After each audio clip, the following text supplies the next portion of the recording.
ఆత్మీయ మిత్రులందరికీ వందనాలు తెలియజేస్తున్నాను.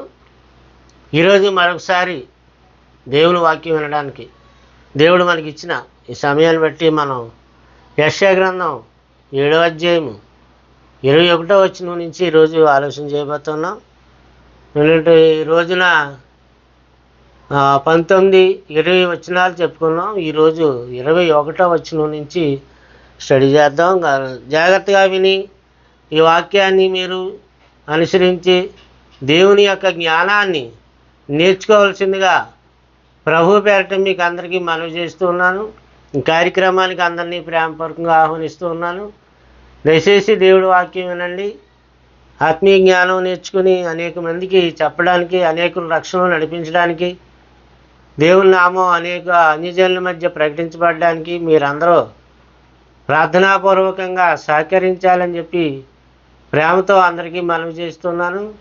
మిత్రులారా, ఎలా ఉన్నారు? మీ కొరకు ప్రతిరోజు ప్రార్థన చేస్తున్నాం. మీలో ఎవరికైనా అనారోగ్యంగా ఉన్నట్లయితే మాకు తెలియపరచండి.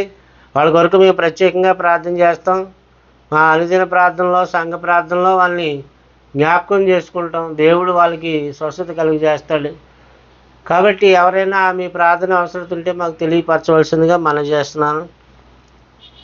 21వ వచనాన్ని చదువుకుందాం. బైబిల్ ఉన్న వాళ్ళు అందరూ దయచేసి తెరిచి చూడండి. ఆ వాక్యాన్ని ఆలోచన చేయవలసిందిగా మనం చేస్తున్నాం. ఆ దినమున ఒకడు ఒక చిన్న ఆవును 2 గొర్రెలను పెంచుకొనగా అవి సమృద్ధిగా పాలిచ్చినందున అతడు పెరుగు తినును. ఏలయనగా ఈ దేశంలో విడవబడిన వారందరూ పెరుగు తేనెలు తిందురు అని చెప్పేసి అన్నాడు. ఇశ్రాయేలు దేశము పాలు తేనెలు ప్రవహించేటువంటి దేశం. అటువంటి ఇశ్రాయేలీలు పాలు తేనెలు ప్రవహించేటువంటి ఆ దేశంలో వాళ్ళకి దేవుడిచ్చినటువంటి ఆహారం ఏమండి, శ్రేష్టమైన పాలు తేనెలు ప్రవహించే దేశంగా ఆ దేశం పిలువబడినందుకల్లా మరి ఇక్కడ వాళ్ళకి చివరికి ఆహారం మరి పాలు తేనెలు వాళ్ళు తింటారు, పెరుగు తేనె వాళ్ళు తింటారని చెప్పడం అనేది ఎంచేతంటే పంటలు పండడానికి పంటలన్నీ కూడా వ్యవసాయం అంతా కూడా ధ్వంసం అయిపోయింది. వ్యవసాయం చేయడానికి అవకాశం లేని పరిస్థితి ఏర్పడింది. అందుచేత ఈ యొక్క పంటలు లేనందువలన వాళ్ళకు ఉన్నటువంటి ఆవులు, గొర్రెలను మేపుకున్నటువంటి వాళ్ళు, మేకలు మేపుకునేటువంటి వాళ్ళు, గేదెలను మేపుకునేటువంటి వాళ్ళు పాలు తీసుకుని ఆ పాలని వాళ్ళు పాలుగాను పెరుగుగాను మరి ఆహారంగా తీసుకుని దానికి తోడు బలమైనటువంటి మంచి ప్రోటీన్స్ ఉన్నటువంటి చక్కని ఆరోగ్యకరమైన ఆహారం తేనె. ఆ తేనె వాళ్ళు తింటారు, ఆ పెరుగు తింటారు, ఆ పాలు తాగుతారు. సమృద్ధిగా అవి పాలిస్తాయి, ఆ పశువులు పాలిస్తాయి. అవి మీరు తిని మీ కడుపు నింపుకోండి, మీ ఆకలి తీర్చుకోండి అని దేవుడు వాళ్ళకి చెప్తున్నటువంటి మాట వీళ్ళారా మన జాగ్రత్తగా వినాలి. ఎందుకంటే మనందరికీ తెలుసు, మన ఇంట ఆవులు, గేదెలు, మరి గొర్రెలు, మేకలు ఈ ఒక పశు సంపద మనకు ఉన్నప్పుడు వాటి యొక్క పాలను తీయడం అనేటువంటిది, పాల కేంద్రాలకు వేయడం అనేటువంటిది, మరి ఇప్పుడు పాల మీద ఎంతో బిజినెస్ జరుగుతుంది. అటువంటి బిజినెస్ ఆ కాలంలో ఇశ్రాయేల్ దేశంలో అది వాళ్ళ బిజినెస్ కాదు, కానీ వాళ్ళు కడుపు నింపడానికి ఆధారపడింది. కారణం ఏంటంటే వ్యవసాయం అంతా పాడైపోయింది, పొలాలన్నీ పాడైపోయాయి, పంటలు పండించడానికి అవకాశం లేని పరిస్థితి ఏర్పడింది. అలాంటి పంటలు పండించడానికి అవకాశం లేనటువంటి పరిస్థితుల్లో వాళ్ళకి ఈ యొక్క గొర్రెలు, మేకలు, ఆవులు ఇవన్నీ కూడా సర్వసమృద్ధి అయినటువంటి ఆహారంగా వాళ్ళకి మారాయి. దేవుడు చెప్పాడు. అటువంటి పరిస్థితుల్లో అహాజు రాజు కాలంలో, అతని పరిపాలనా కాలంలో మరి శత్రురాజులు ఈ దేశం మీదకి వచ్చి ధ్వంసం చేయడం వల్ల ఎలాంటి పరిస్థితి ఏర్పడుతుంది? ఆర్థిక మాన్యం ఏర్పడుతుంది, ఆహార మాన్యం ఏర్పడుతుంది. ఆహారానికి, ఆర్థికానికి కొదవులు వస్తాయి, కరువులు, కాటకాలు వస్తాయని దేవుడు ముందుగానే చెప్పిన పరిస్థితి ఇక్కడ రాయబడింది. మరి అవి సమృద్ధిగా పాలిచ్చినందున అతడు పెరుగు తినును. అతడు ఏమండి ఏలయనగా ఈ దేశంలో విడవబడినటువంటి వారందరూ పెరుగు తేనెలను తిందురని చెప్పి అక్కడ రాయబడింది. అదే అధ్యాయము అంటే యెషయా గ్రంథం 7వ అధ్యాయంలోని 25వ వచనంలో చూసినట్లయితే పారశాత తవ్వబడిన కొండలన్నిటిలోనున్న బలురక్కసి చెట్లను ఏమండి భయము చేతను గచ్చపదల భయం చేతను జనులు అక్కడికి పోరు. అది ఎడ్లను తోలుటకును గొర్రెలను తొక్కుటకును ఉపయోగపడును. వింటున్నారండి? ఎడ్లను తొక్కడానికి గొర్రెలు తొక్కడానికి అవి ఉపయోగపడతాయి. ఈ యొక్క గొర్రెలు ఎడ్లు తొక్కడానికి అవి ఉపయోగపడతాయి. ఎందుకంటే అవి ఎలా ఉన్నాయంటే అక్కడ ప్రజలు వెళ్ళడానికి పరిస్థితి లేనటువంటి భయంకరమైన పరిస్థితులు అవి ఉన్నాయంట. ఎంచేత పారశాత తవ్వబడుచున్నటువంటి కొండలన్నిటిలోనున్న బలురక్కసి చెట్లు భయం చేతను గచ్చపదముల భయం చేతను జనులు అక్కడికి పోరు. అంచేత అవి కేవలం ఈ గేదెలు ఆవులు పశువులు తొక్కబడడానికి బీడు భూమిగా మారిపోద్ది. అలాంటి సమయంలో వాళ్ళు తిండికి ఏం కావాలి? పెరుగు, పాలు, తేనె వీళ్ళకి చక్కని ఆహారంగా ఉంటాయని చెప్పేసి చెప్తున్నాడు. మీకు అర్థమవుతుందండి? అంచేత అది యేసుక్రీస్తు ప్రభువారి యొక్క రావడానికి మొదటి రావడానికి ముందుగా జరిగేటువంటి సూచనలు ఇవన్నీ. ప్రభు అయిన యేసుక్రీస్తు యొక్క జన్మించడానికి ముందు కాలం పరిపూర్ణమైనప్పుడు దేవుడి కుమారుడు వచ్చాడు భూమి మీదకి. అలాంటి పరిపూర్ణమైన పరిస్థితులు అక్కడ చూపిస్తున్నటువంటి సంగతి మనకు అనిపిస్తుంది. యెషయా గ్రంథం 17 అధ్యాయం కూడా చూడండి ఒకసారి బైబిల్ తెలిసి. యెషయా గ్రంథం 17 అధ్యాయం 2వ వచనం. దమస్కు పట్టణము కాకపోవలసి వచ్చాను. అంటే దమస్కు పట్టణము కాకపోవలసి వచ్చాను. అది పాడై దెబ్బగాను అరోయేరు పట్టణములు నిర్మానుష్యములుగాను అవి గొర్రెల మందల మేయు తావులగును. ఎవడనూ వాటిని బెదిరింపకుండా మందలు వచ్చట పండుకొనును. ఎవడో బెదిరించకుండా మందలు పడుకుంటే అలాంటి పరిస్థితి అక్కడ వచ్చేస్తుంది. సరే, అవి ఎందుకు పనికిరాని బీడి భూముల్లాగా మరి గచ్చత పొదలు ముళ్ళ పొదలు అక్కడ మొలుస్తాయి. అంటే ఏంటి? ఒక ఆత్మీయ జీవితం కూడా అలాగే మారిపోతే గచ్చ పొదలతోనూ ముళ్ళ పొదలతోనూ ఏమండి పనికిరానటువంటి పిచ్చి పిచ్చి మొక్కలు మొలిసేసినట్టుగా ఒక ఆత్మీయ జీవితంలో ఒకని యొక్క హృదయం అలా మారిపోతే ఒకని ఆత్మ ఈ మొక్కలు పిచ్చి మొక్కలు ముళ్ళ తుప్పలు గచ్చపొదలు అక్కడ వర్షం లేకుండా పరిస్థితి ఉంటే అక్కడ ఎలాగుంటుంది? అనావృష్టి, కరువు, కాటకం. దేనికి? ఆత్మకు. దాని గురించి ఎవడో ఆలోచించడు. శరీరానికి తిండి కోసం, శరీరం తినడం కోసం ఏం తిన్నాము? పలావ్ తిన్నావా? బిర్యానీ తిన్నావా? లేకపోతే మంచి మంచి మటన్ కర్రీతో తిన్నావా? చికెన్ కర్రీతో తిన్నావా? మంచి వంటకాలు మంచి మంచి ఫుడ్లు మనం తిన్నావా లేదా అని చెప్పి ఆలోచిస్తారు. కానీ ఈ ఆత్మకి ఈ ఆహారం పెడుతున్నాం. ఆత్మకి ఆహారం ఏది? అర్థమవుతుందండి? ఆత్మకి ఆహారం ఏది? ఆ ఆత్మ ఆహారం ఎలా పెట్టాలి? దానికి కావాల్సినటువంటి భోజనాన్ని మనం అందిస్తున్నామా లేదని ఆలోచన చేయరు. ఏమండి? ఈ ఆత్మకు వాక్యమనే వర్షం లేక అది ఎండిపోతుంది, బీడిగా మారిపోతుంది. అక్కడ ముళ్ళపోతలు మొలుస్తున్నాయి. భయంకరమైనటువంటి ముళ్ళు, ఖచ్చిత్ర ముళ్ళు, గచ్చపొదలు, పనికిరాని చెట్లు, అదంతా పాడైపోతుంది. ఆత్మస్థితిని ఆలోచన చేయట్లేదు చాలామంది. అప్పుడు యేసుక్రీస్తు ప్రభు వారు వచ్చినప్పుడు అవన్నీ బీడి భూములన్నీ దున్నబడతాయి, ఆత్మవర్షం కురుస్తుంది, రోగులు స్వస్థత పొందుతారు, అవన్నీ ఆ గుడ్డివారు చూస్తారు, కుంటివారు నడుస్తారు, అనేకమైన అద్భుతాలు జరుగుతాయి, మహత్కార్యాలు జరుగుతాయి, సూచక్రియలు జరుగుతాయి అని యేసుక్రీస్తు రాకడకు ముందు మార్గం సరళం చేయడానికి బాప్తిస్మం ఇచ్చి యోహాను ఎలాగైతే వచ్చాడో, ఆయన త్రోవలు సరళం చేయడం, ఎత్తిపల్లాలు సదును చేయడానికి ఎలాగైతే ఆయన వచ్చాడో అదే పరిస్థితి యేసుక్రీస్తు ప్రభు వచ్చేటప్పుడు ఎలా ఉంటుందని యెషయా ప్రవక్త ముందుగా చెప్పాడు. మరి బాప్తిస్మం ఇచ్చి యోహాను కోసం కూడా యెషయా ప్రవక్త ముందే ప్రకటించాడు. ఆయన మార్గం సరళం చేయు ఒకని శబ్దమును అని చెప్పేసి యోహాను చెప్తాడు. బాప్తిస్మం ఇచ్చి యోహాను నువ్వు ఎవడవి ఎక్కడి నుంచి వచ్చావని శాస్త్రులు అడిగినప్పుడు.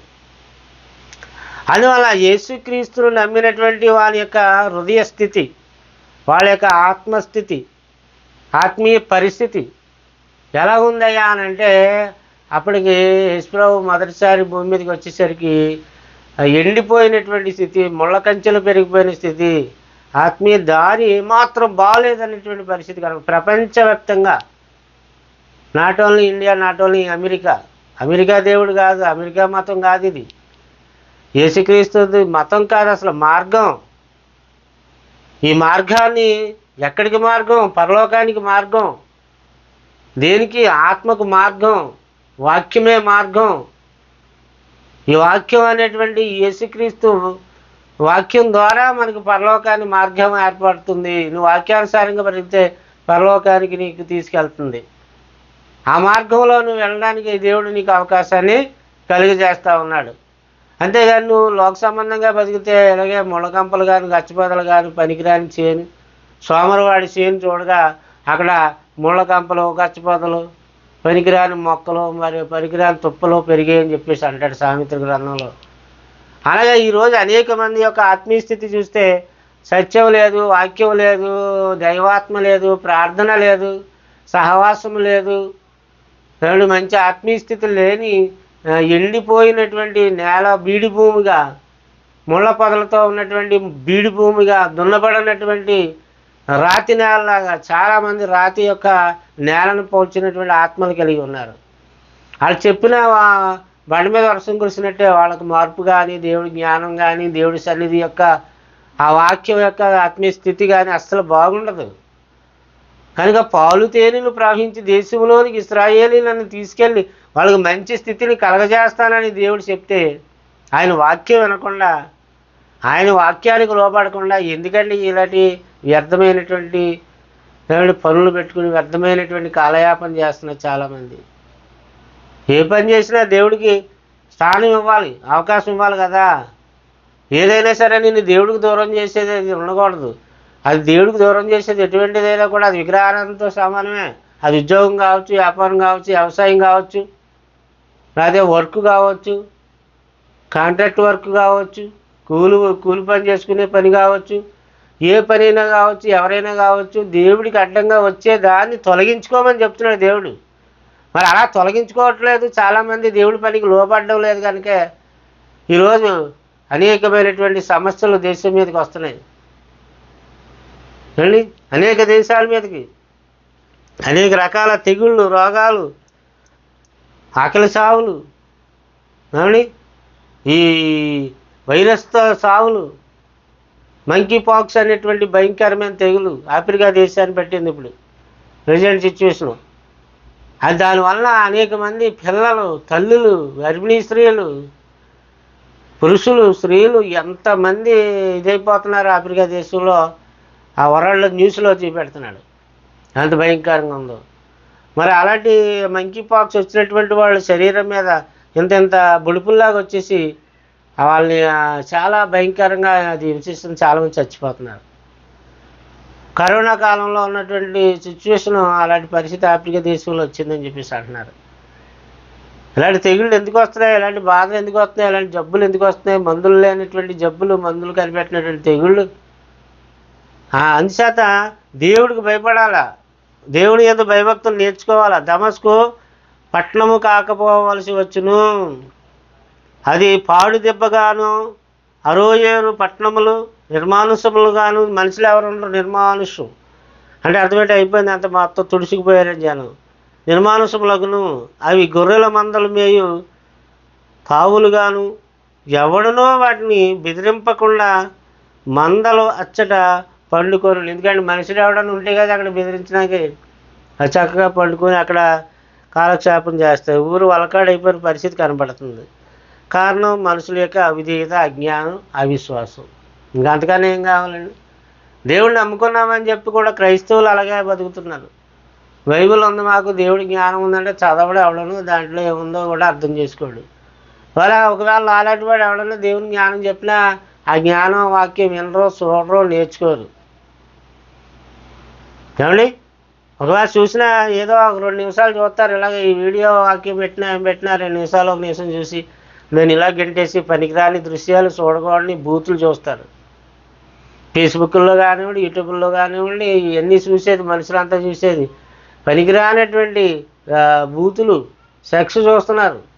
దేవుడి వాక్యం చూడడం లేదు, దేవుడి వాక్యం వినడం లేదు, ప్రార్థన లేదు, సహవాసం లేదు, ఎంత చెప్పినా మార్పు లేదు. అయినా కూడా మేము చెప్తానే ఉంటాం. కారణం ఎవడు ఎన్ని వినకపోని నేర్చుకో మీరు చెప్పండి అని చెప్పాడు. ప్రియమైన వాళ్ళారా, దేవుడి సేవకులుగా మీరు మౌనంగా ఉండకండి, మీరు చెప్పండి, మాట్లాడండి. ఒకవేళ ఎవడైనా ఒక ఆత్మ మారుతుందేమో, ఒక ఆత్మ అయినా వింటారేమో, వాళ్ళు వింటే వాళ్ళకి మంచి జరుగుతుంది, ఆత్మ రక్షణ పొందుతుంది అని చెప్తున్నాడు. నోవాహు 120 సంవత్సరాలు వాడ తయారు చేయబడుతున్నటువంటి కాలంలో చుట్టుపక్కల ఉన్న వాళ్ళు అందరికీ ప్రకటించాడు, ఇదిగో వాడ సిద్ధపాటు అవుతుంది, మీరందరూ కూడా ఈ వాడలోనికి రావాలి, ఇందులోకి వచ్చినటువంటి వాళ్ళు జలప్రళయం నుంచి తప్పించుకుంటారు, ఆ ఉగ్రత నుంచి తప్పించుకుంటారు, మీరు వాళ్ళలోకి రావాలి, ఆ ఉగ్రత తప్పించుకోవాలని దేవుడు చెప్తే ఆయన మాట ఎవడు వినలేదు, తిరస్కరించాడు, హేళన చేశారు. అసలు వర్షమే వచ్చిన తర్వాత చూద్దాం, నువ్వు పెద్ద వాడు కట్టుకుంటే మేము చిన్న పడవలన్నా కట్టుకుంటాం, నీ వాళ్ళకి రావాల్సిన అవసరం మాకేమీ లేదు నోవాహు అని చెప్పేసి నోవాహుని తిరస్కరించారు. కేవలం అతని ఇంటి వాళ్ళు మాత్రమే వాళ్ళలో ప్రవేశించి ఉగ్రత నుంచి తప్పించుకున్నారు. మరి ఈరోజు అగ్ని ప్రళయం రాబోతుంది భూమి మీదకి, ఈ అగ్ని ప్రళయం రాబోతుంది భూమి మీదకి అని చెప్తున్నా అనేక మంది మార్పు లేదు. కారణం ఏంటంటే అది వస్తే కదా ఈ నిజమా ఈ మాటలు, ఈ దేవుడు ఉన్నాడా, అసలు ఈ బైబిల్ ఉందా, అసలు దేవుడే లేడు అని చెప్పేసి ఎంతోమంది దేవుడు లేడు అనేటువంటి వాళ్ళు ఒక యూనియన్గా తయారయ్యారు. వాళ్ళకి లెక్చర్లు ఉన్నాయి, వాళ్ళకి బోధలు ఉన్నాయి, వాళ్ళకి కట్టుబాట్లు ఉన్నాయి, వాళ్ళకి నియమాలు ఉన్నాయి. దేవుడు లేడు అనేటువంటి వాళ్ళు హేతువాద సంఘాలు ఎన్నో ఉన్నాయి.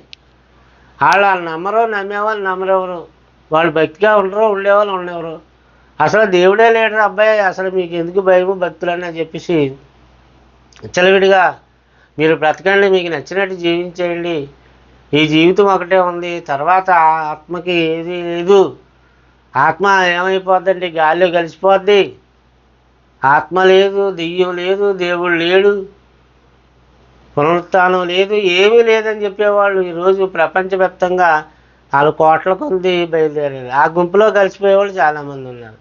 యేసుప్రభుని వదిలేసి యేసుక్రీస్తుని నమ్మిన తర్వాత, రక్షణ పొందిన తర్వాత ప్రభువుని వదిలేసి మరలా హిందూ మతంలోనికి పోయేవాళ్ళు ఈరోజు ఎందరో కనబడుతున్నారు. మొన్న ఆ న్యూస్లో మనం చూసాం, మరి సమంత అనేటువంటి యాక్టర్ ఆవిడ క్రిస్టియన్ మతం వదిలిపెట్టి తిరిగి మళ్ళీ హిందూ మతంలోకి వెళ్ళిపోయిందని చెప్పేసి విన్నా. చాలా విచారకరమైన విషయం. అలాంటి వాళ్ళకి దేవుడి జ్ఞానం ఏం తెలుస్తుంది? చాలామంది క్రైస్తవ్యాన్ని వదిలేసి ఈ రక్షణ సంకల్పం అర్థం కాక అందులోకి మళ్ళీ తిరిగి ఎవరిని కడగబడినటువంటి పంది బురదలో దొరికినట్లుగా మళ్ళీ బురదలోకి వెళ్ళిపోయే పరిస్థితి కనిపిస్తుంది. అలాగే ఈరోజు నేను విన్నాను ఆ న్యూస్లో, ఓ పాస్టర్ గారు సంఘాన్ని కట్టినోడు, సంఘాన్ని నడిపించినోడు, ఈ యొక్క బైబిల్లో మరి దేవుని జ్ఞానం లేదు, ఇదంతా కూడా ఏదో బూతులాగా ఉంది అని చెప్పేసి అనుకుని దేవుడిని వదిలేశాడు, సంఘాన్ని వదిలేశాడు, సేవను వదిలేశాడు. అతను మళ్ళా తిరిగి హిందుత్వంలోకి వెళ్ళిపోయిన పరిస్థితి కనిపిస్తుంది. ఆ కరుణాకర్ సుగుణ అన్నవాడికి ఇంటర్వ్యూ ఇచ్చాడు, వెళ్ళి పాస్టర్ గారు అయ్యుండి ఎలా చేయడం అనేటువంటిది ఎంత దుర్మార్గం, ఎంత పరిస్థితి, సరిగా బైబిల్ కానీ దేవుని కానీ అర్థం చేసుకునేటువంటి వాళ్ళు అవివేకులు ఇలాగే చేస్తారు, అజ్ఞానులు ఇలాగే చేస్తారు.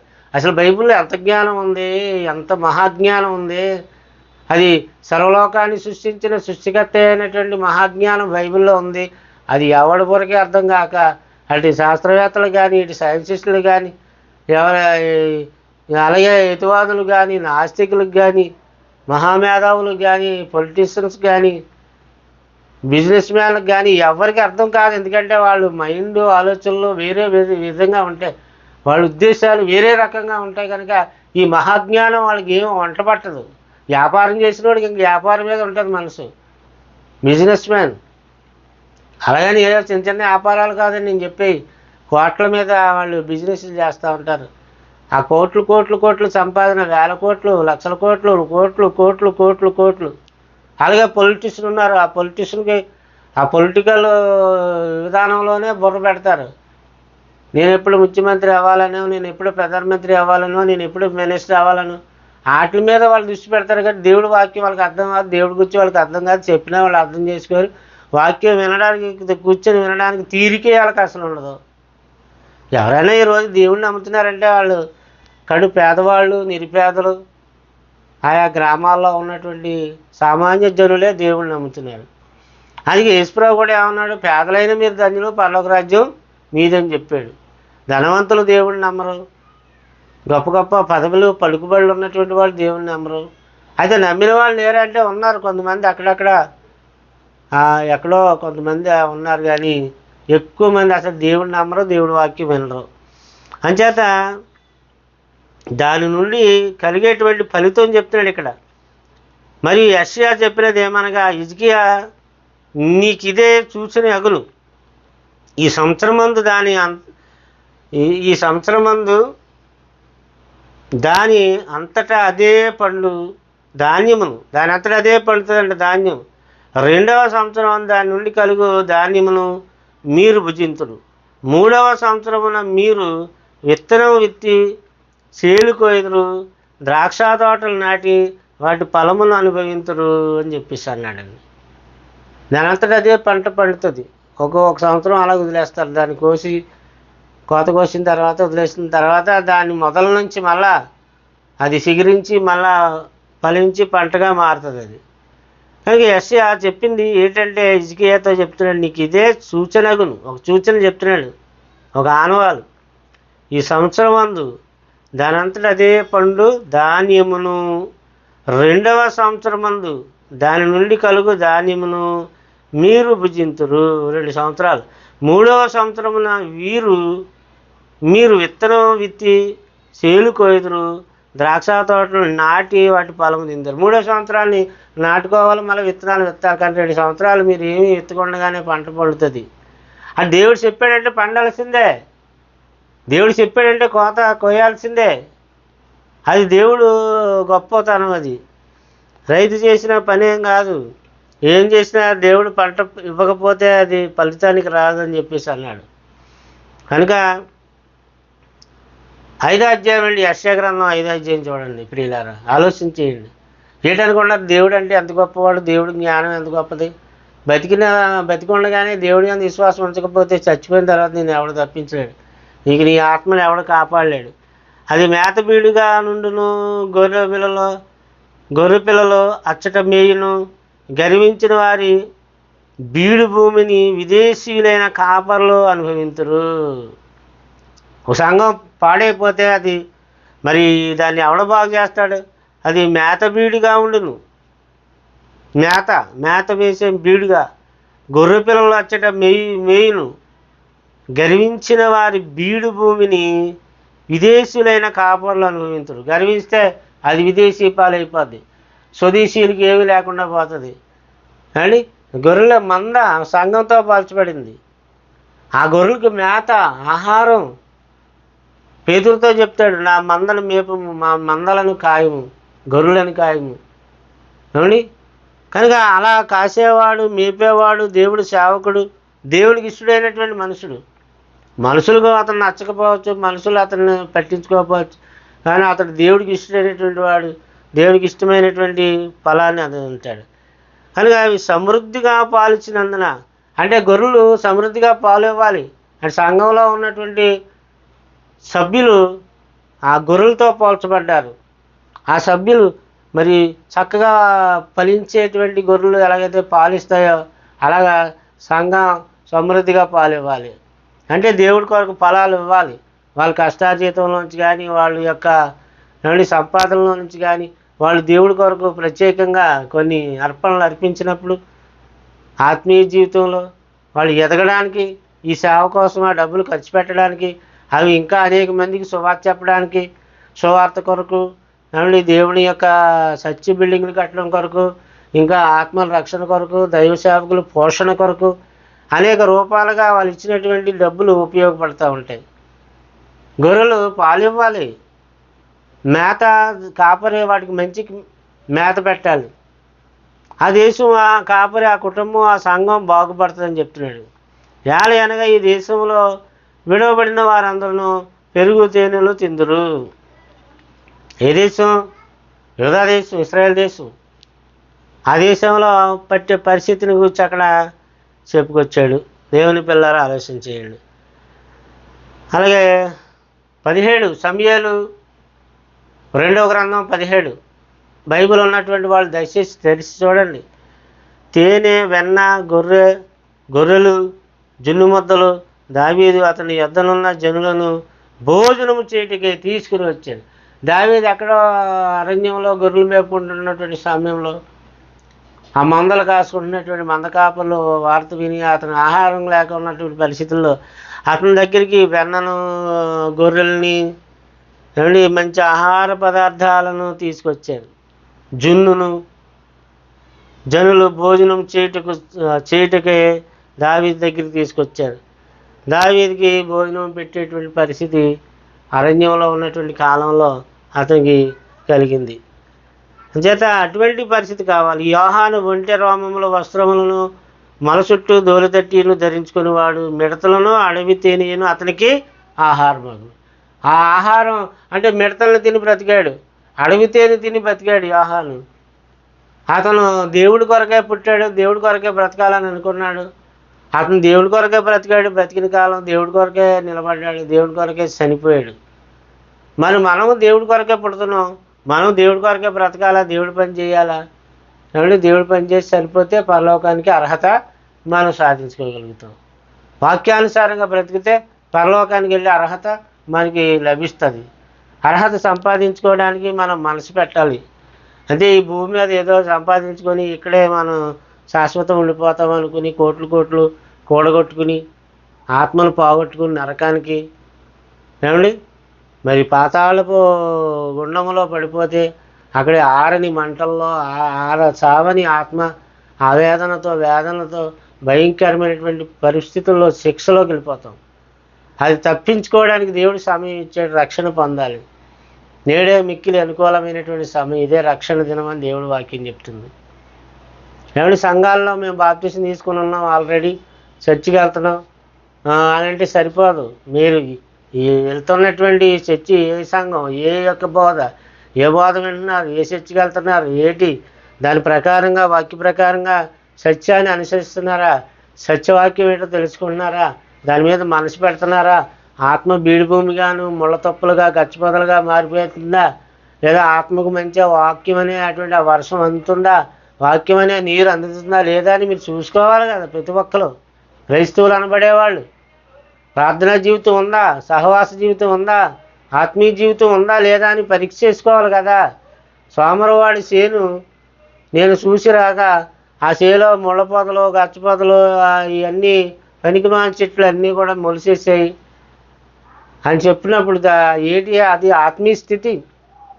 అతని యొక్క ఆత్మీయ అంధకార స్థితిని, ఆత్మ నాశనాన్ని గురించి చెప్తున్నటువంటి మాట అది.